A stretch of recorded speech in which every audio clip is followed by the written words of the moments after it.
네, 요한복음 2장 1절부터 11절까지 우리 한 목소리로 봉독합니다.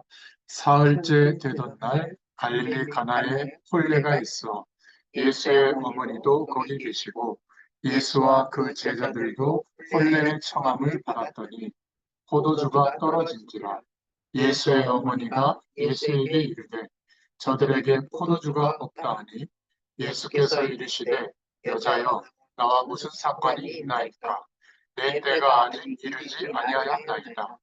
그의 어머니가 하인들에게 이르되 너희에게 무슨 말씀을 하시든지 그대로 하라 하니라.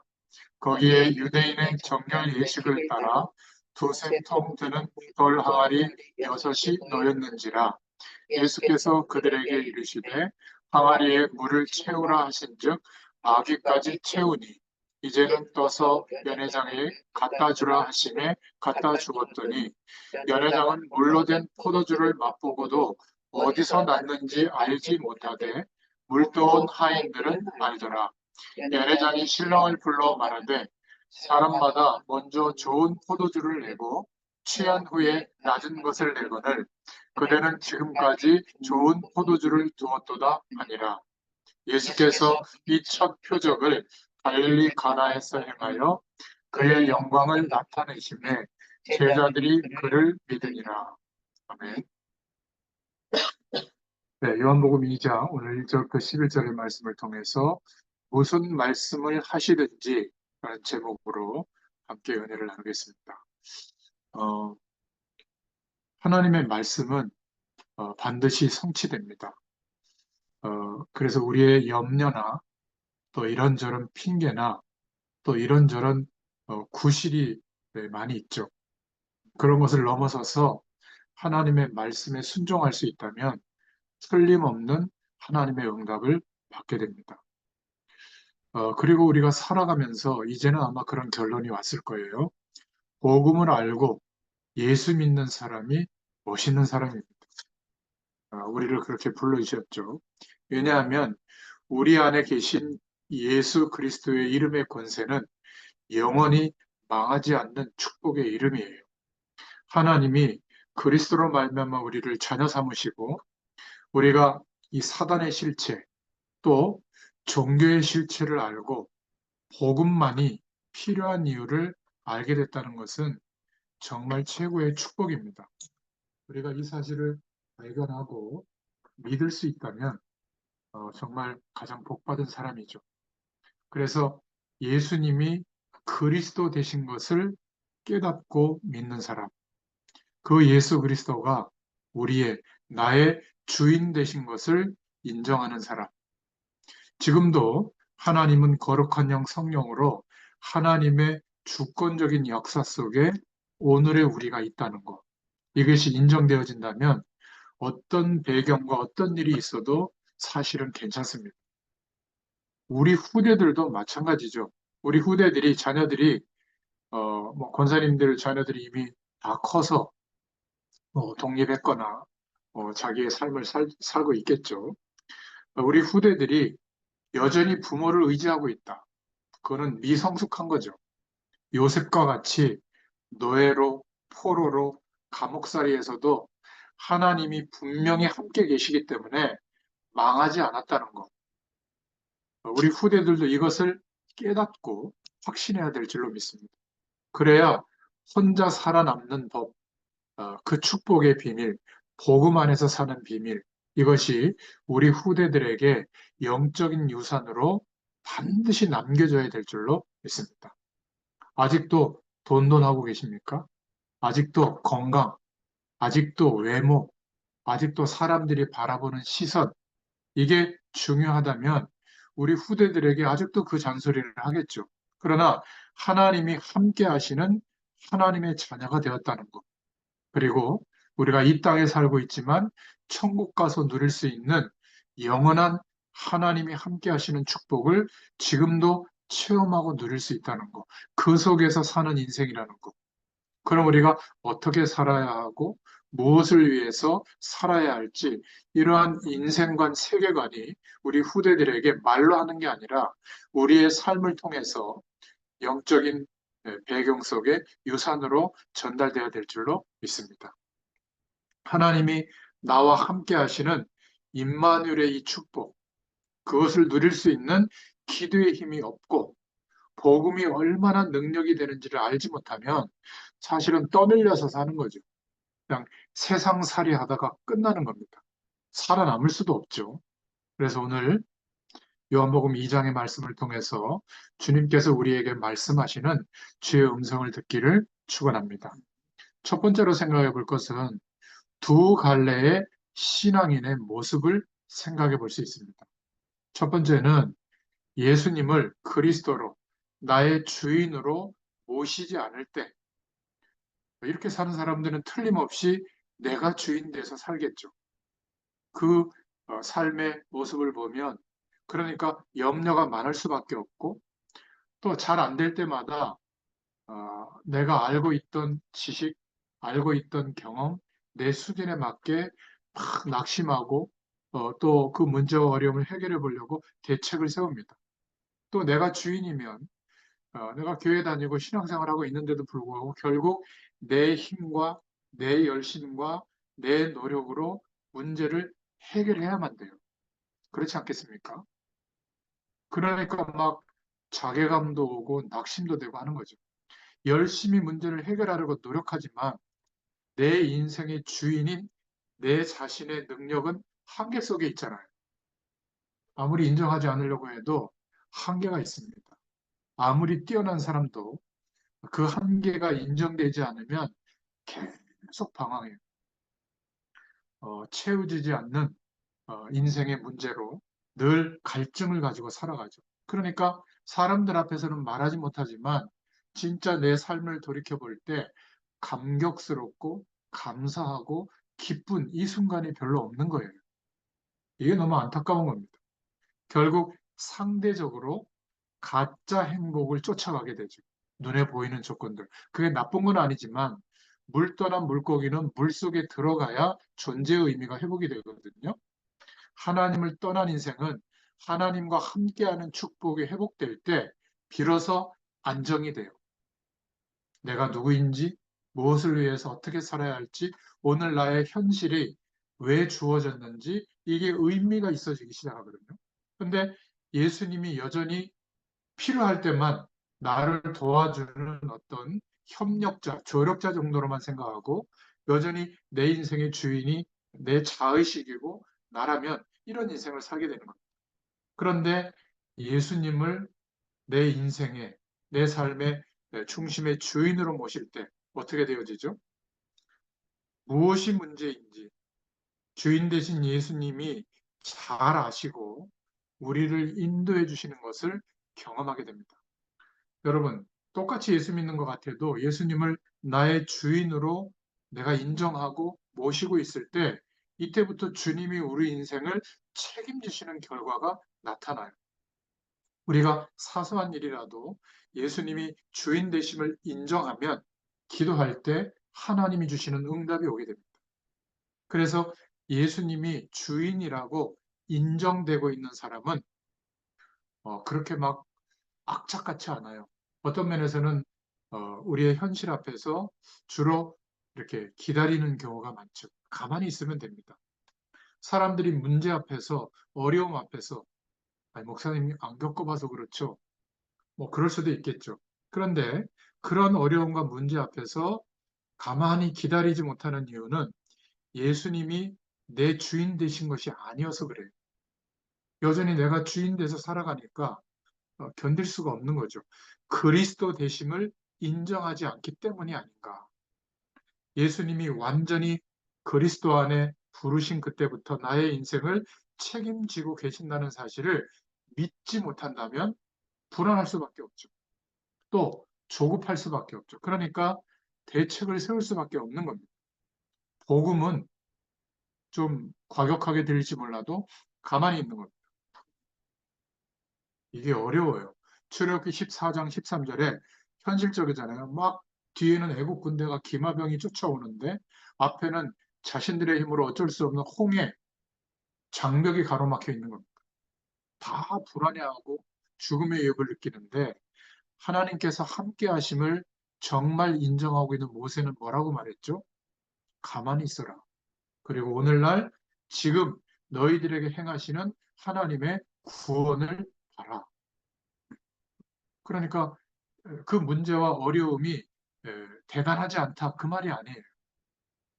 정말 예수님이 나의 주인이시고 내게 그리스도 되신 것이 맞다면 우리 인생에 몇 번 그런 시기가 오거든요. 이래도냐? 예, 저는 이래도 주님을 주인으로 모십니다. 나와 함께 하심을 믿습니다. 내 인생 모든 문제를 해결해 주신 그리스도 되심을 믿습니다. 여러분, 이게 통과돼야 돼요. 이거는 메시지를 들어서 이해하는 것과는 다른 거예요. 우리 인생을 통해서 이게 신앙 고백이 통과돼야 되거든요. 죽음의 문제조차도냐? 예, 그렇습니다. 너의 자녀 문제도냐? 예, 그렇습니다. 건강 문제도냐? 예, 그렇습니다. 사람들 앞에 높아지고 낮아지는 그런 문제도냐? 예, 그렇습니다. 먹고 사는 문제도냐? 예, 그렇습니다. 여러분, 이게요, 정말 하나님이 우리에게 가장 중요한 먹변의 인생의 시간에 그런 어려움과 한계 속에서 우리를 바라보시거든요. 정말 이때 예수님이 나의 주인 되심과 그리스도 되심을 인정한다면 약속드립니다. 어떤 것도 문제가 되지 않을 줄로 믿습니다. 왜 불안할까? 그 불안함의 가장 근원적인 이유가 뭘까? 예수님이 나의 주인 되심이 인정되지 않아서 그래요. 또 주님이 나와 함께 한다는 것을 알아도 그 주님께서 하나님이시라는 것, 거룩한 영 성령으로 함께 하시고 역사하고 계시는데 불안하다. 이거는 하나님의 문제가 있는 게 아니라 내 믿음의 수준이 문제가 있는데 그것을 빨리 바꿔야 되거든요. 그런데 이럴 때는 편합니다. 목사님 문제야. 교회 문제야. 환경 때문이야. 남편과 아내 때문이야. 내가 그걸 하지 말아야 되는데 그 실수했기 때문이야. 맞아요. 그러나 하나님의 주권적인 역사하심 속에 허용되어져서 일어나는 일들이거든요. 우리의 인생은. 자, 그렇다면 그게 문제가 아니라는 게 아니라 그럴 때에도 주님이 주인이시라면 그게 인정되어진다면 그렇죠? 그래서 임마누엘의 축복, 하나님이 함께 하시는 축복이 그런 어려움과 한계 때문에 훼손되지 않는 것이 맞다면 그 축복이 더 체험될 거예요. 그래야 증인으로 서게 되는 겁니다. 그렇잖아요? 내게 문제와 어려움이 하나도 없고 막 좋은 일만 있어. 그래가지고 그것을 간증하는 건 쉬워요. 여전히 많은 사람들과 같은 한계 속에서 살아가고 있는데 사실 그 한계와 어려움이 힘들죠. 그런데 그것보다 더 중요한 것은 그런 한계와 어려움을 넘어설 수 있는 하나님이 함께 하시는 축복이 내게 임해 있는 거예요. 아니, 그러니까 쉬운 거 아니겠어요? 신앙생활은 억지로는 못합니다. 하나님의 말씀을 아무리 들어도 우리 인생에 내 인생의 주인 되신 주님이 고백되어질 때, 확인되어질 때, 그때 안정이 돼요. 그리고 그때부터 바뀝니다. 그때부터 막 조급해하고 막 어떻게 해야 될까 막 안달하지 않고요. 가만히 있을지어다. 오늘 너희에게 행하시는 구원을 봐라. 이렇게 될 수가 있는 겁니다. 그래서 복음은 뭐냐면 가만히 있는 거예요. 근데 이게 제일 어려워요. 그렇지 않습니까? 현실은 막 밀어닥치는데 어떻게 가만히 있을 수가 있겠어요? 저한테도 지금 막 2024년도는 막 어마어마한 일들이 일어나고 국가적으로도 말이죠. 며칠 전인가 이틀 전인가 아니 이게 무슨 뭔 일이지 막 싶고요. 여러분 그래서 우리가 기억하셔야 될 것은 내가 무엇을 열심히 했거나 열심히 못했거나 그래서 영향을 받을 만한 일이 우리에게 이루어진 게 아니라 예수님이 일방적으로 다 이루신 내용이 복음인 줄로 믿습니다. 그래서 복음은 내 편에서 출발하는 게 아니라 하나님 편에서 출발한 거예요. 그것도 그냥 이루어지면 눈치를 못 챌까 봐 한 민족을 선택해서 그 민족에게 역사와 인생의 시간들을 통해서 말씀을 허락하시고 예언을 허락하시고 하나님이 주시는 제도와 율법을 허락해서 메시아 오실 것을 그 오랜 시간 동안 말씀하신 겁니다. 말씀하신 대로 오신 거예요. 오셔서 우리 보고 뭘 요구한 게 아니라 일방적으로 그리스도 되어 주신 거예요. 죽으시고 부활하심으로 완성된 복음을 우리에게 믿도록 은혜를 베풀어 주신 겁니다. 그러니까 복음은 하나님 편에서 출발된 것을 믿는 거예요. 복음의 비밀을 아는 사람은 가만히 있는 것 같은데 하나님께서 행하시는, 지금도 살아 역사하시는 구원의 축복이 날마다 일어나고 있거든요. 이거는요, 어떻게 말로 표현할 수가 없어요.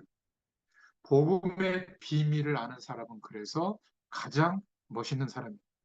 많은 일을 하는 것 같지 않은데 하나님이 그 시대와 그 현장에 중요한 일들을, 이것을 알고 있는 그 사람을 통해서 하나님이 문을 여세요. 그러니까 이거는 어떻게 감출 수가 없는 거죠.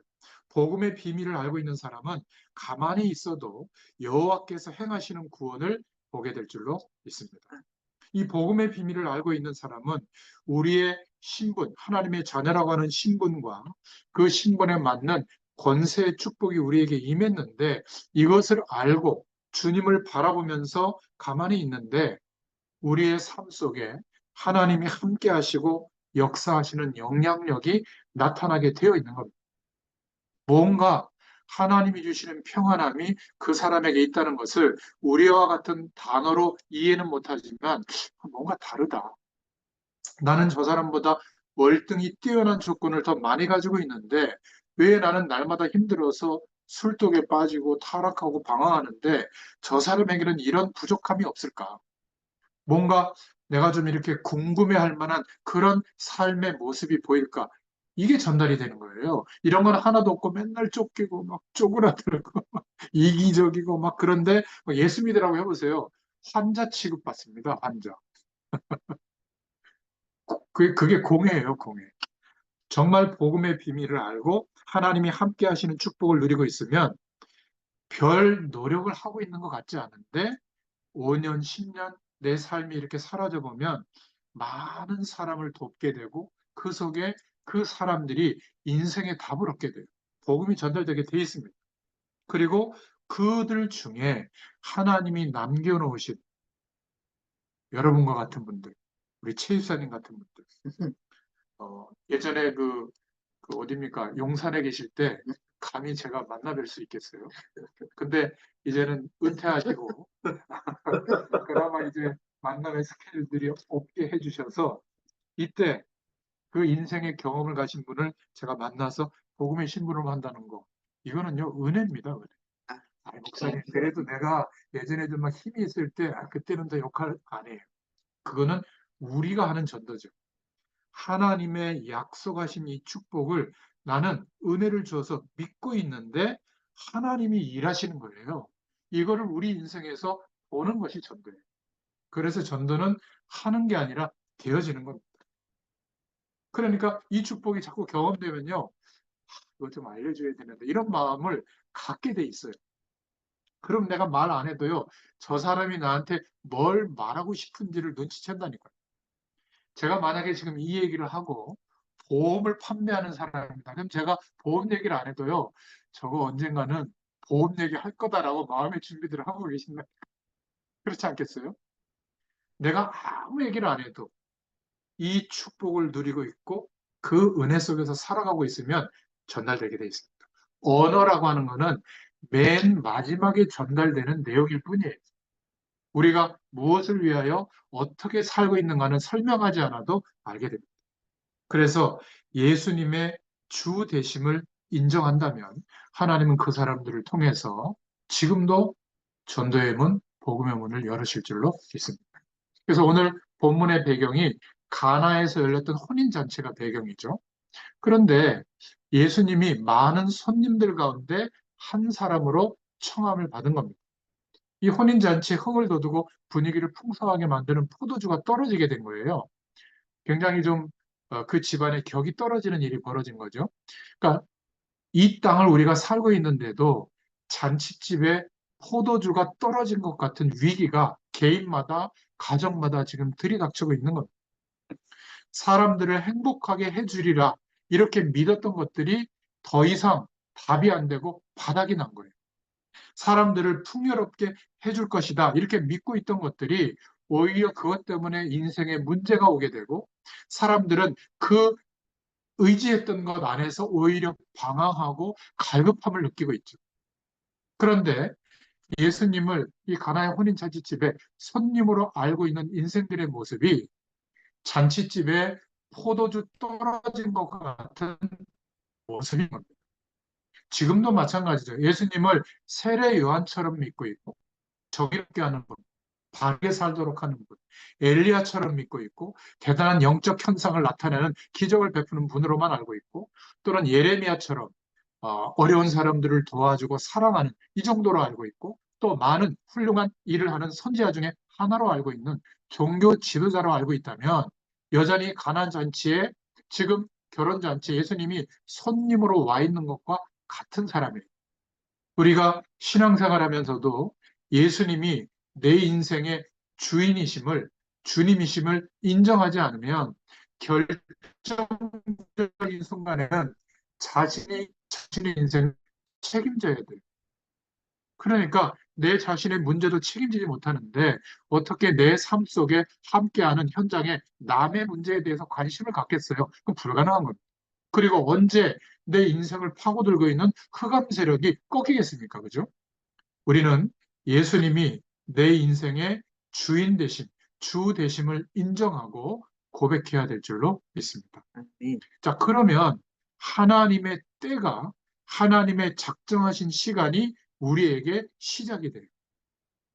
예수님이 모든 문제를 그리스도 되심으로 해결하셨고 이제 성령으로 나와 함께 하시며 절대 떠나지 않는다는 사실, 동행하신다는 사실을 믿는 순간 이때부터 하나님의 본격적인 기적의 시간표가 이루어지기 시작하는 겁니다.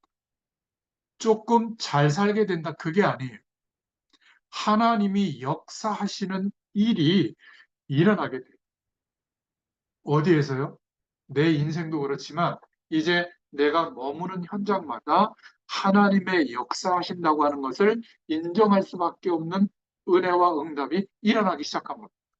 어떤 의미에서 이러한 축복이 나타나지도 않는데 너무 열심히 막 예수 믿어라 전도하는 사람은 사실은 하나님이 하시는 전도를 인정하지 않는 사람이에요. 너무 막 사명감에 불타서 열심히 하는 사람은 하나님께서 일하시는 것을 못 보고 있는 걸지도 몰라요. 그래서 하나님은 그 열심히 있던 예레미야를 시대들에 가둬놓고 기도하라고 한 겁니다. 내가 알지 못하던 크고 비밀한 일을 내가 행할 것이다. 그렇게 보여주셨죠. 그리고 그 일을 지어 성취하는 분이 바로 나 여호와임을 알게 되도록 말씀하신 겁니다. 마찬가지예요. 사명은 하나님이 주신 비전은 우리의 계획과 열심으로 되어지는 것이 아닙니다. 여러분들이 돈 많이 벌어서 하나님을 도와드리는 헌금으로 하나님의 일이 되는 게 아니에요. 자꾸 그렇게 생각하더라고요. 왜냐하면 그런 세상의 논리로 교회를 보고 또 그런 물질을 가지고 움직이는 중심으로 일을 하다 보니까 사실 이게 너무나 안타까운 거예요. 하나님이 하시고 계시는데 이것을 못 볼 가능성이 많습니다. 그렇다고 해서 아무런 계획이 없이 살아가거나 규모가 없이 살라는 말이 아니에요. 이것은 하나님이 지금도 살아 역사하셔서 절대 주권적인 역사하심 속에 우리가 있다는 것을 인정하라는 겁니다. 하나님의 절대 주권을 인정하는 사람은 날마다 하나님의 작정하신 시간 속에 우리가 살고 있다는 것을 기억하시면 돼요. 그래서 우리는 그러한 마음에 우리의 중심에 하나님의 은혜가 임하면 지금이 하나님이 작정하신 시간이구나. 그때 순종하면 되는 겁니다. 그런 마음이 들 때는 복음의 이야기도 하시고 그런 마음이 들 때는 헌신도 하시고 그런 마음이 들 때는 순종하고 또 하나님이 원하시는 그 길로 우리의 계획을 바꿔서 나아갈 때도 있는 겁니다. 하나님이 작정하신 그 시간 바로 이때구나. 하나님의 시간표를 잘 보고 인도받는 것이 신앙생활을 잘하는 거예요. 여러분, 돈을 버는 것과 공부를 하는 것도 이 시대가 필요로 하는 것을 잘 봐야 되는 것처럼 교회와 성도도 하나님이 지금 우리에게 가장 원하시는 것이 무엇인지 하나님께 물어봐야 돼요. 그러면 성령께서 깨닫게 해주시는 줄로 믿습니다. 그러니까 점검해 보면 예수님이 그리스도 되심을 고백할 때 이 하나님의 시간표가 보이고요. 예수님이 손님으로 계신 게 아니라 나를 좀 도와주는 조력자가 아니라 내 인생과 내 삶의 주인 되심이 인정될 때. 그래서 내 경험이나 내 지식도 중요하지만 복음의 기준 속으로 우리가 들어갈 때, 이때 하나님이 주시는 해결되는 응답이 오게 되고요. 하나님이 주시는 기도 응답이 오게 됩니다. 이러면 아 좋다 이런 마음이 드는 게 아니라 애통하는 마음이 생겨요. 이 축복을 거의 모르고 있거든요. 그것도 나와 아주 밀접한 관계 속에 있는 이 사람들이 모르고 있어요. 여러분, 내가 길거리를 지나가는데 큰 우물에 아이가 걸터 앉아서 빠질랑 말랑하고 있으면 어떻게 해야 될까요? 아이, 너 나한테 도와달라고 하는 소리 하면 내가 건져줘야지. 도와달라고 안 하면 그냥 갑니까? 빠질랑 말랑 하는데, 아이, 이놈아, 빨리 내려와. 이게 정상 아니겠어요? 우리가 삶을 살아가면서 현장을 보면서 사람들의 모습이 부러워하고 질투가 나고 경쟁 관계에 있다. 아직 이 축복이 안 와 있는 거예요. 오히려 현장을 바라보면서 애통하는 심령이 회복된다면 그 사람은 예수님의 그리스도 되심과 내 인생의 주인 되심이 고백되는 사람이 틀림없어요. 아직도 내가 50년, 60년, 70년, 80년 살고 있는데 내가 매일매일 살아가고 있는 현장의 사람들의 삶을 보면서 애통하는 심정이 안 든다. 아직 미안하지만 예수님이 나의 그리스도 되심이 이해는 됐지만 내 삶을 통과되지는 못한 겁니다. 또 내 인생의 주인 되심이 아직은 인정되지 않는 부분이 많은 것이죠. 주님이 나의 주인 되신다면 예수님의 탄식이 나의 탄식으로 고백될 줄로 믿습니다. 하지 말라고 해도 우리가 만나는 사람들, 내 현장의 사람들을 향한 기도가 시작될 줄로 믿습니다. 이 카톡방에 초대하세요. 그거 뭐 어렵겠습니까? 그리고 이러이러하다. 제가 또 매일 아침 여러분들 못하시지만 말씀 묵상한 내용 올리잖아요. 오늘은 놓쳤어요. 그 시간. 못 올렸는데 또 저희가 이렇게 말씀 나눈 내용을 또 올려놓잖아요. 누군가의 인생에 하나님의 작정된 시간이 오면 바로 이 전도를 위해서 조금 수고한 이 내용이 별것 아닌 것 같아도 인생과 운명을 바꾸는 시작이 될 수도 있거든요. 하나님이 어떻게 하실지 모르는 겁니다. 얼마나 좋은 시대예요. 그죠? 우리 권사님 같은 분이 저 멀리 떨어져 계신데도 뭐 거의 90% 이상 그 영적인 교감이 될 수 있는 이런 시대가 됐잖아요. 한 달에 이거 3만 원 내니까 이렇게 관리를 다 해주고 녹화돼서 보내주고 이 줌이라는 회사가 얼마나 좋은지 몰라요. 아마 제가 한 300억을 들여도 이거 못 만들 거예요. 그런 천재들이 이걸 만들어서 회사를 창립해가지고 전 세계 사람들이 소통될 수 있는 이런 걸 만들어주니까 얼마나 감사합니까? 저는 핸드폰으로 이런 게 될 줄을 몰랐어요. 전화만 하고 뭐 보기나 했지 말이죠. 그러니까 이게 조금만 시간이 지나면 어떤 일이 벌어지죠? 이제는 AI가 저의 목소리로 영어로, 일본어로, 불어로, 아프리카어로 번역을 해가지고 완전히 그냥 음성으로 번역을 해서 동시에 생방송을 해줘요. 그런 시대가 1, 2년 안에, 빠르면 몇 개월 안에 시작될 수도 있거든요. 그러면 혼자서 전 세계를 향해서 사역을 할 수 있게 된 거예요. 핸드폰만 있으면. 놀랍지 않습니까? 저는 이거를 누가 하셨다고 믿냐면 하나님이 저는 하셨다고 믿어요. 물론 전 세계로 그걸 가지고 타락과 흑암의 문화를 퍼뜨리는 그 일도 하겠죠. 근데 하나님의 백성된 우리가 눈만 뜨면 얼마든지 전도와 선교할 수 있는 길이 열려진 줄로 믿습니다. 애통하는 심정이 있다면 하나님이 그 애통하는 심정이 전달될 수 있는 길을 열어주시는 거예요. 그래서 예수님의 주인 되심이 인정된다면 분주하고 복잡했던 우리 인생을 멈추고 가만히 하나님이 어떻게 하시는가를 볼 수 있게 되는 줄로 믿습니다. 주인 되신 주님이 우리 인생의 최고 계획을 가지시고 우리의 모든 문제는 십자가에서 다 해결해 주셨잖아요.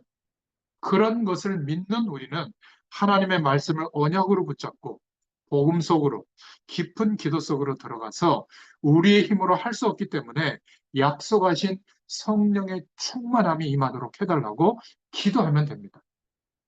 그래서 시간을 정해놓고 만약에 정시기도를 통해서 예수님이 주 되심을 인정한다면 망할 일이 있으면 망하면 되고요.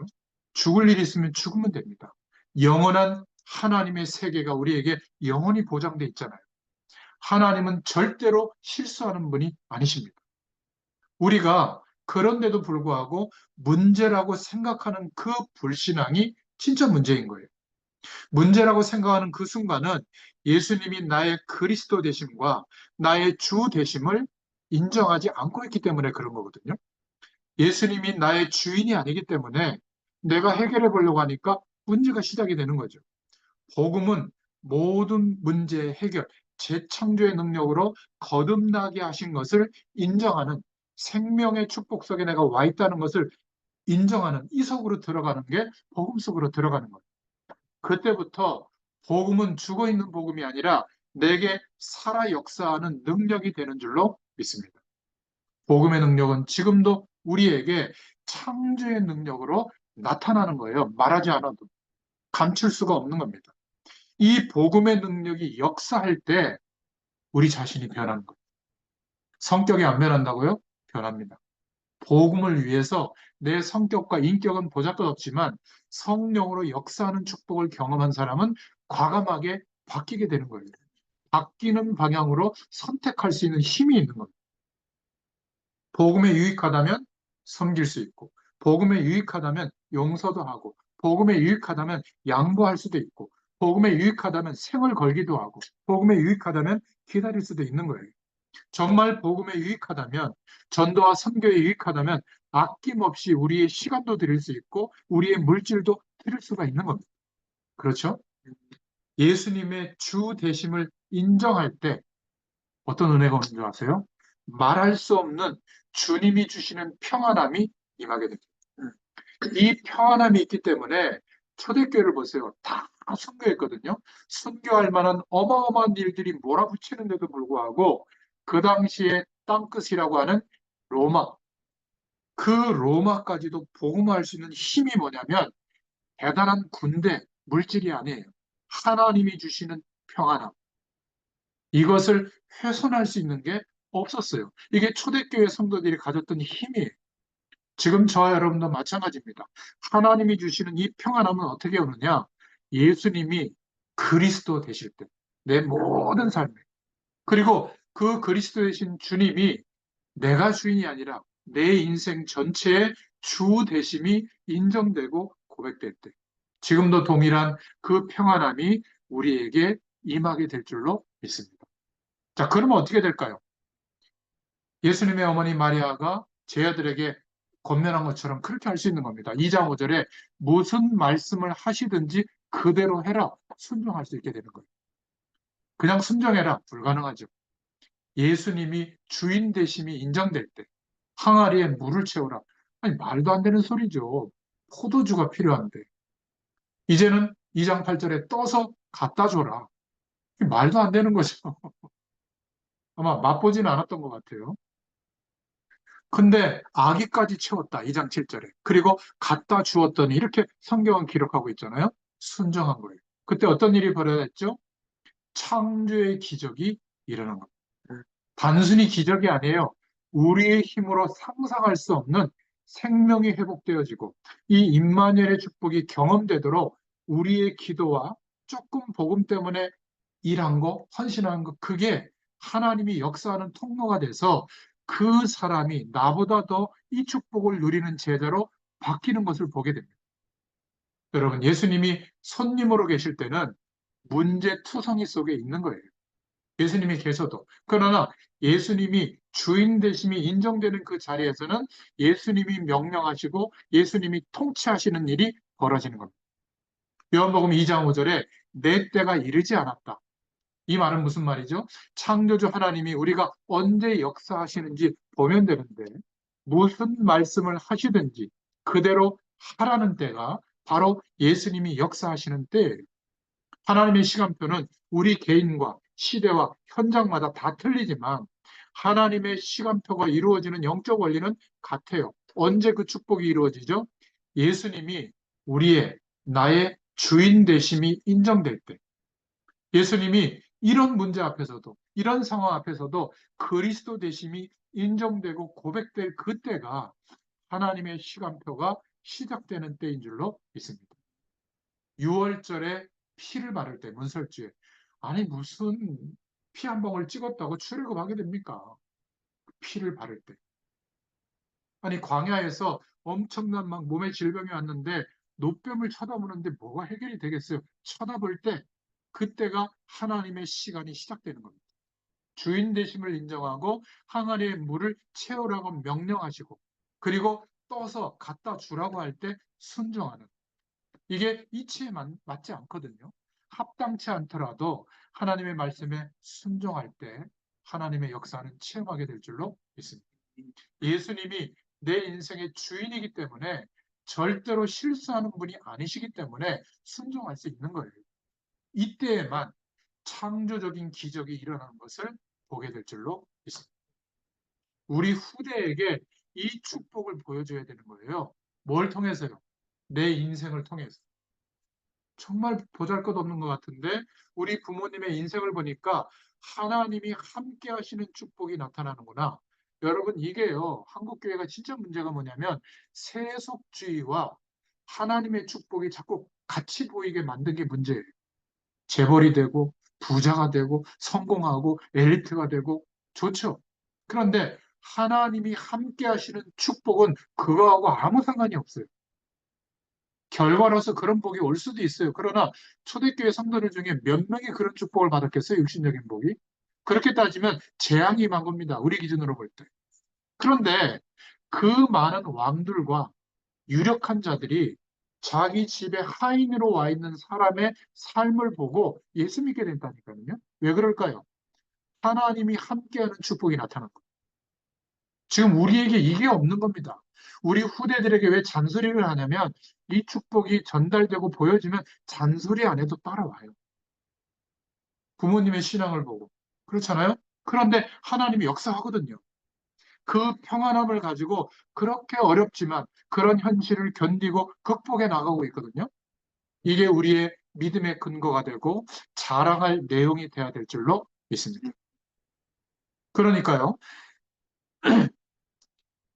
창조의 기적이 일어나는 것, 개가 천선하는 게 변화가 아니라 삶의 태도를 바꾸는 게 변화가 아니라 우리 인생에, 우리 후대들의 인생에 창조적 기적이 일어나야 돼요. 하나님이 함께하는 축복이 나타나야 그게 변화가 일어나는 겁니다. 그게 축복이에요. 여러분, 우리 한국이 벌써 마약 시장이 돼가고 있고 타락의 속도가 부끄럽지만 세계 1위랍니다. 이 속도에 빠른 게. 못된 것으로 세계 1위 하는 게 너무 많아졌어요. 우리 후대들이 잔소리 가지고 안 됩니다. 무엇을 말해주겠습니까? 이 그리스도의 비밀을 알고 예수 그리스도의 약속을 붙잡고 기도했을 때, 주님을 바라봤을 때 우리 인생에 예수님이 그리스도 되심과 주 되심이 우리 후대들에게 인정되도록 우리를 통해서 역사해 주실 줄로 믿습니다. 오늘 요한복음 2장의 말씀을 통해서 무슨 말씀을 하시든지 그대로 순종할 수 있는 예수님의 우리 인생의 주인 되심을 인정하는 축복. 이럴 때 날마다 창조의 역사가 일어나게 될 줄로 믿습니다. 이 내용을 통해서 우리의 현장이 살아나는 응답을 누리시기를 예수 그리스도의 이름으로 축원드립니다. 기도하겠습니다. 하나님 감사합니다. 요한복음의 말씀을 통하여 생명 되신 주님의 역사가 우리의 모든 삶 가운데 성취되도록 역사해 주심을 믿고 감사를 드립니다. 이 축복의 증인의 한 사람으로 우리의 모든 삶 가운데 우리의 인생 속에 우리의 매일매일의 삶 속에 우리를 세워주시고 역사하여 주시옵소서. 감사드리며 예수님의 이름으로 기도드렸습니다. 아멘. 감사합니다. 감사합니다.